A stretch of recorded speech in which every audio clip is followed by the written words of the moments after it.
discussão. É encerrada a primeira discussão. Em primeira discussão, projeto de lei número 177/2024, contido no processo 225/2024, de autoria do Poder Executivo, que acresce, altera, revoga dispositivo da lei número 7.074, de 17 de dezembro de 2009. Institui o Banco de Índice e o Fundo Municipal de Equipamentos Urbanos Comunitários, execução de programas de interesse social e proteção de áreas de interesse histórico, cultural e paisagístico.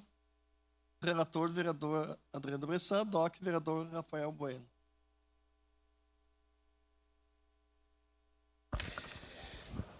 Senhor presidente, recebe esta Comissão de Educação, Ciência, Tecnologia, Inovação, Cultura, Desporto e Lazer para análise e emissão do parecer o projeto de lei acima descrito, de autoria do Poder Executivo, que acresce, altera e revoga o dispositivo da Lei 7.074, de 17 de dezembro de 2009, que institui o índice e o Fundo Municipal para equipamentos urbanos e comunitários, execução de programas de interesse social e proteção de áreas de interesse histórico, cultural e paisagístico.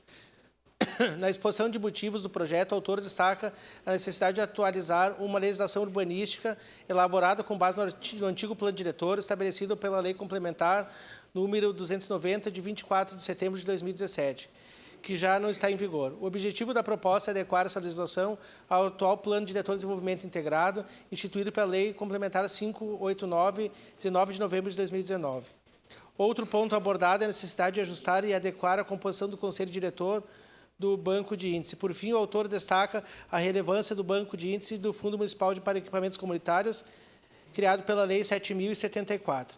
Esses mecanismos também promovem uma distribuição mais equilibrada e sustentável da densificação urbana no território municipal. Por fim, diante do exposto, tendo em vista o parecer pela CCJL desta Casa, esta comissão, por seus integrantes, manifesta favorável ao presente projeto de lei em apreciação. Assina esse requerimento Adriano Bressan, este vereador Rose Frigieri e Wagner Petrini. Era isso, presidente. Obrigado, vereador.